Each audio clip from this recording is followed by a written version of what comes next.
বর্তমানে আমাদের লাইফটা আসলে গ্যাস্ট্রিকের উপরে। আমি মনে করি এমন কেউ নাই যার গ্যাস্ট্রিক নাই। সবাই প্রতিনিয়ত গ্যাস্ট্রিকের ওষুধ খেয়ে যাচ্ছে। তা আসলে আমরা জানি না আসলে গ্যাস্ট্রিকের ওষুধটা কিন্তু প্রচুর ক্ষতিকারক। ঠিক আছে? তো ভাই গ্যাস্ট্রিক আপনার নিজে থেকে হয়। আপনি ইচ্ছা করে গ্যাস্ট্রিক বানান, আপনার শরীরে গ্যাস্ট্রিক ইচ্ছে করে করেন আপনি। তো আপনি চাইলে কিন্তু গ্যাস্ট্রিক হয় না আপনার। তার জন্য কি করতে হবে আপনাকে? আপনার লাইফ স্টাইলে একটু সাধারণ পরিবর্তন আনতে হবে, ঠিক আছে? আপনার চলাফেরা, আপনার খাওয়া, আপনার ঘুম এগুলো যদি একটু পরিবর্তন আনতে পারেন, তাহলে কিন্তু আপনার শরীরে কখনো গ্যাস্ট্রিক থাকবে না। গ্যাস্ট্রিক কী কারণে হয়? সবচেয়ে প্রথম কারণ যেটা হচ্ছে গ্যাস্ট্রিক হয় আপনার খাওয়ার কারণে। দ্বিতীয়টা হচ্ছে আপনার হজম প্রক্রিয়া কারণে। হজম প্রক্রিয়া কখন ব্যাঘাত ঘটে?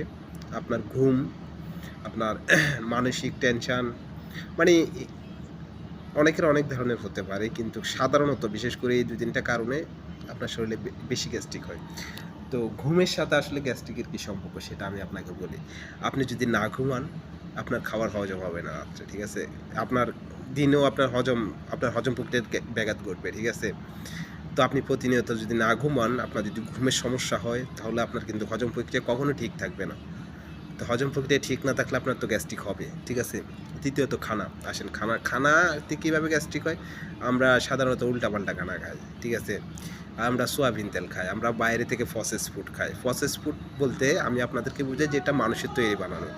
যেমন আপনি সিঙ্গারা, সমোসা, তারপরে আছে অনেক ধরনের এখন তেলে ভাজা জিনিস, ঠিক আছে? অনেক ধরনের ফাস্টফুড, তারপর এগুলা আমরা বাইরে থেকে প্রতিনিয়ত খেয়ে যাচ্ছি আর আমাদের গ্যাস্ট্রিক হয়ে যাচ্ছে, ঠিক আছে?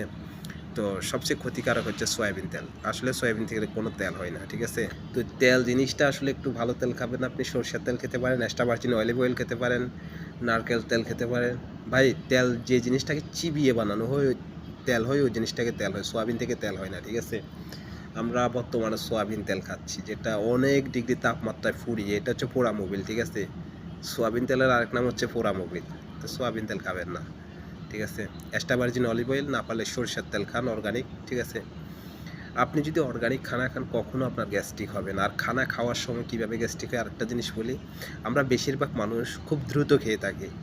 আমরা চাবাই না। যে কোনো একটা খাবার আমরা খাই, চাবাই না। আরে ভাই, খাবার খান আস্তে, আস্তে খান, ঠিক আছে? খাবারে অন্তত টাইম দিন আপনি। আস্তে, আস্তে খান, চাবান। খাবারকে একবার চাবান, লিকুইড বানান। ঠিক আছে? খাবার যখন খাবেন দেখবেন চাবাইতে, চাবাইতে আপনার মুখে থেকে এক জাতীয় লালা বের হবে। ওটা হচ্ছে অ্যাসিড।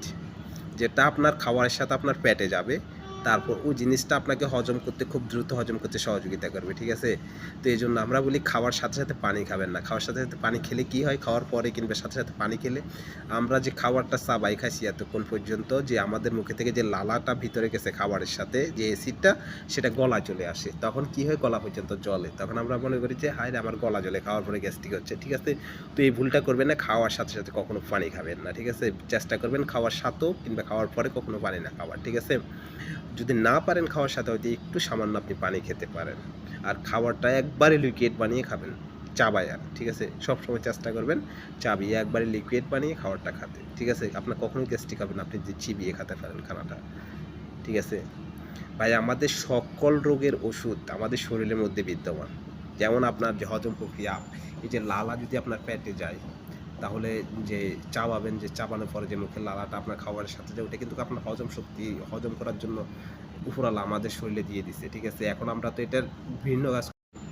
এখন আমরা কী করি? খাওয়ার পর পরে পানি খেয়ে ফেলি। তাহলে আমাদের অ্যাসিডটা কাজ করে না, ঠিক আছে? গলা পর্যন্ত চলে আসে, আমাদের হজম প্রক্রিয়ার ব্যাঘাত ঘটে। তো চেষ্টা করবেন কখনো খাওয়ার পরে পানি না খাওয়া, ঠিক আছে? এই জিনিসটা চেষ্টা করবেন, খাবারটা চাবায় খাও যাদের গ্যাস্ট্রিক আছে।